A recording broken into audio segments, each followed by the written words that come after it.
നമസ്കാരം. മന്ത്രി വാസവനെതിരെ വിമർശനവുമായി ദേശാഭിമാനി മുൻ എഡിറ്റർ ജി ശക്തിധരൻ.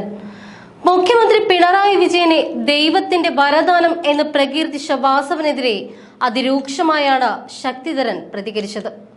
വാസവനെ പോലൊരു ചെറ്റയുടെ പാർട്ടിയുടെ ഭാഗമായതിൽ പൊതുജനത്തോട് മാപ്പ് പറഞ്ഞുകൊണ്ടാണ് ജി ശക്തിധരൻ രംഗത്ത് എത്തിയിരിക്കുന്നത്.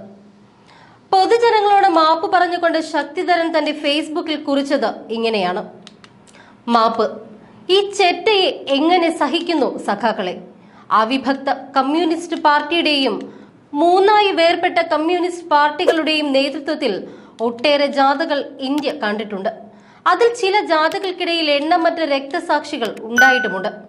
പുന്നപ്ര വയലാറും കയ്യൂരും കരിവെള്ളൂരും കാവുംബായിയും മുനയൻകുന്നും മൊറാഴയും ഒഞ്ചിയവും മറ്റും നമ്മൾ കണ്ടിട്ടുണ്ട്. എന്നാൽ ഏതാനും ആഴ്ചകൾ മുൻപ് പോലും കരിമണൽ കർത്തയുടെ മാസപ്പടി വാങ്ങി പാർട്ടിയെ വ്യഭിചരിച്ചു കഴിയുന്ന ഒരു മനുഷ്യദ്രോഹിയെയും അയാളുടെ മകളടക്കമുള്ള അസുര വിത്തുക്കളെയും ധൂമകേതുക്കളെയും ദൈവത്തിന്റെ വരദാനമായി പ്രകീർത്തിക്കുന്ന ഒരു ചെറ്റയെ ഇന്നാണ് കാണുന്നത്. സഖാക്കളെ, ഈ പാർട്ടിയുടെ ഭാഗമായി പോയതിന് മാപ്പ്. വിമർശനങ്ങൾക്ക് ആധാരമായി വാസവൻ മുഖ്യമന്ത്രിയെക്കുറിച്ച് കഴിഞ്ഞ ദിവസം പറഞ്ഞത് ഇങ്ങനെയാണ്: മുഖ്യമന്ത്രി പിണറായി വിജയൻ ദൈവം കേരളത്തിന് നൽകിയ വരദാനമാണ്. കോവിഡ് കാലത്തും പ്രളയകാലത്തും കേരളത്തെ രക്ഷിച്ചത് മുഖ്യമന്ത്രിയാണ്. പിണറായിയെ തൊടാൻ സതീശനും സുധാകരനും കഴിയില്ല. അദ്ദേഹത്തിന് കേരളത്തിലെ ജനങ്ങൾ രക്ഷാകവചം തീർക്കും. മണിപ്പൂർ കത്തിക്കരിയുമ്പോൾ, പള്ളികൾക്ക് തീയിടുമ്പോൾ, ഹരിയാനയിൽ പള്ളികൾക്ക് തീയിടുമ്പോൾ, ഡൽഹിയിൽ പള്ളികൾക്ക് തീയിടുമ്പോൾ, ക്രിസ്മസ് കരോളുമായി പോകുന്നവരെ ആക്രമിക്കുമ്പോൾ, ക്രിസ്മസ് സംഘങ്ങൾക്ക് ഭയപ്പെടാതെ നടക്കാൻ പറ്റുന്ന ഒരേയൊരു സംസ്ഥാനം കേരളമാണ് എന്നത് അഭിമാനത്തോടെ പറയും. ജാതിയുടെയും മതത്തിന്റെയും വർണ്ണത്തിന്റെയും ആചാരത്തിന്റെയും ഭാഷയുടെയും പേരിൽ മനുഷ്യൻ അന്യോന്യം അങ്കക്കോഴികളെ പോലെ ആഞ്ഞെടുക്കുന്ന സാമൂഹിക അന്തരീക്ഷമില്ലാത്ത സംസ്ഥാനം ഏത് എന്ന് ചോദിച്ചാൽ അതിന്റെ പേരാണ് ഈ കൊച്ചു കേരളം. എന്താണ് കേരളത്തിന് അങ്ങനെ സംഭവിക്കാൻ കാരണം? കേരളത്തിലെ ഇടതുപക്ഷ ജനാധിപത്യ മുന്നണി സർക്കാർ മുഖ്യമന്ത്രിയുടെ നേതൃത്വത്തിൽ എടുത്തുവരുന്ന നയ സമീപനങ്ങൾ എടുക്കുമ്പോൾ അത് മതനിരപേക്ഷതയുടെ ഉള്ളടക്കമാണ്. മതനിരപേക്ഷതയുടെ സംസ്കാരം പിണറായി സർക്കാർ ഉയർത്തിപ്പിടിക്കുന്നു. അത് മന്ത്രമോ തന്ത്രമോ അല്ല, നയപരമായ സമീപനമാണ്.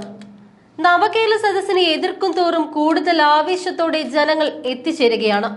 ഇന്നലെ വരെ കടത്തിണയിൽ കിടന്നുറങ്ങിയിരുന്ന, കേറിക്കിടക്കാൻ ഇടമില്ലാതിരുന്ന, ഇന്നലെ വരെ ബന്ധുജനങ്ങളുടെ വീട്ടിൽ കഴിഞ്ഞിരുന്ന, പുറംപോക്കുകളിലും റെയിൽവേ സ്റ്റേഷനിലും കിടന്നിരുന്ന 4 ലക്ഷത്തിൽ പരം ആളുകൾക്ക് കയറിക്കിടക്കാൻ ഒരു കൂരയുണ്ടായി.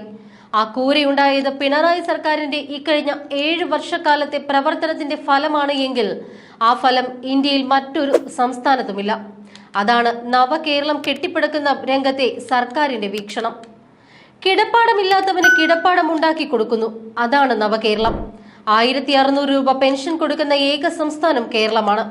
അത് കൊടുക്കേണ്ടതില്ല എന്ന് കേന്ദ്ര ഗവൺമെന്റ് പിണറായി സർക്കാരിനോട് പറയുന്നു. ഈ സർക്കാർ ഉള്ള കാലം വരെയും കേരളത്തിലെ പാവങ്ങൾക്ക് പെൻഷൻ കൊടുത്തുകൊണ്ടേയിരിക്കും. അതായിരുന്നു മുഖ്യമന്ത്രിയുടെ മറുപടി. ഈ നാട്ടിൽ നിന്നാരും വിദേശത്തേക്ക് പോകാതെ അവർ തൊഴിൽദായകരാകുന്ന രൂപത്തിലേക്ക് വിദ്യാഭ്യാസം മാറി. കേരളത്തിൽ അതിദരിദ്രരായി ആരും ഉണ്ടാകാതിരിക്കാൻ പാടില്ല എന്നതാവണം ആത്യന്തിക ലക്ഷ്യമെന്നാണ് ആദ്യ ക്യാബിനറ്റ് യോഗത്തിൽ മുഖ്യമന്ത്രി പറഞ്ഞത്. റോഡും പാലവും കലുങ്കും മാത്രമല്ല വികസനം. 4 ലക്ഷത്തിൽ പരം വീടുകൾ വെച്ചു കൊടുത്തിട്ടുണ്ട്. ഒരിടത്ത് പോലും മുഖ്യമന്ത്രിയുടെ പടം വെക്കണമെന്ന് ഇടതുപക്ഷം പറഞ്ഞില്ല. പക്ഷേ 75,000 രൂപ മാത്രം തരുന്നതിന്റെ പേരിൽ പ്രധാനമന്ത്രിയുടെ പടം ലൈഫ് ഭവനങ്ങളിൽ വെക്കണമെന്നാണ് കേന്ദ്രത്തിന്റെ പുതിയ തിട്ടൂരം. കോൺഗ്രസിന് എന്തായാലും കേരളത്തിൽ സാധ്യതയില്ല എന്ന് മനസ്സിലാക്കിയ സുധാകരൻ BJPക്ക് വേണ്ടി കവാടങ്ങൾ തുറന്നിടുന്ന രംഗം, ആ രംഗം കഴിഞ്ഞ കാലയളവിൽ നമ്മൾ കണ്ടു. അത് അനുസ്യൂതം തുടരുകയാണ്. ഞങ്ങളുടെ വാഹനങ്ങൾ തടയാൻ ചിലർ കറുത്ത കൊടിയുമായി വരികയാണ്. ഏതെങ്കിലും തരത്തിലുള്ള പതാകയോ മറ്റോ അവരുടെ കയ്യിലുണ്ടോ? അപ്പോൾ കറുത്ത തുണിയുമായി ഒരാൾ ചാടിയാൽ അയാൾ ഒരു ടെററിസ്റ്റ് ആണ് എന്ന് ആരെങ്കിലും ചിന്തിച്ചാൽ അവരെ തെറ്റു പറയാൻ പറ്റുമോ? കോവിഡ് കാലത്തും പ്രളയകാലത്തും തങ്ങളെ രക്ഷിച്ച മുഖ്യമന്ത്രിയെ കാണാനാണ് ആബാലവൃദ്ധം ജനങ്ങൾ ഇരമ്പിയാർക്കുന്നത്. അമ്മമാർ സീരിയൽ കാണാൻ വന്നിരിക്കുന്നത് പോലെ കോവിഡ് കാലത്ത് ജനങ്ങൾ മുഖ്യമന്ത്രിയുടെ വാർത്താ സമ്മേളനത്തിന് കാതോർക്കുമായിരുന്നു. എല്ലാ ഭയങ്ങളും മാറി ഇതാ കാലം കാത്തുവെച്ച കർമ്മയോഗി കേരളത്തെ രക്ഷിക്കാനായി എല്ലാ കവചങ്ങളുമായി മുന്നോട്ട് വരുന്നുവെന്ന് നമുക്ക് ബോധ്യപ്പെടുന്നു. കോട്ടയം മെഡിക്കൽ കോളേജിലെ കാർഡിയോളജിസ്റ്റ് ഡോക്ടർ ഫിലിപ്പോസ് ക്രിസോസ്റ്റം തിരുമേനിയെ കാണാൻ പോയിരുന്നു. അദ്ദേഹത്തെ പരിശോധിച്ച് തിരിച്ചിറങ്ങുമ്പോൾ അദ്ദേഹം പറഞ്ഞു, ഈ വെള്ളപ്പൊക്കത്തിൽ ഞാൻ പോകുമെന്ന് വിചാരിച്ചതാണ്. കേരളത്തിന്റെ മുഖ്യമന്ത്രി പിണറായി വിജയൻ ഉള്ളത് കൊണ്ടാണ് ഞാൻ ജീവിച്ചത് എന്ന്. അദ്ദേഹം കേരളത്തിന് ദൈവം നൽകിയ വരദാനമാണെന്നാണ് ഡോക്ടർ പറഞ്ഞത്. കേരളത്തിന് കിട്ടിയ വരദാനമായ പിണറായി വിജയനെ തൊടാൻ സതീശനല്ല, സുധാകരനല്ല, നിങ്ങൾ ഒന്നടങ്കം വന്നാലും ജനങ്ങൾ പ്രതിരോധിക്കും. ഇതായിരുന്നു വാസവന്റെ വാക്കുകൾ. ഇതിനെതിരെ ഇപ്പോൾ നിരവധി പേരാണ് രൂക്ഷ വിമർശനങ്ങളുമായി രംഗത്തെത്തിക്കൊണ്ടിരിക്കുന്നത്.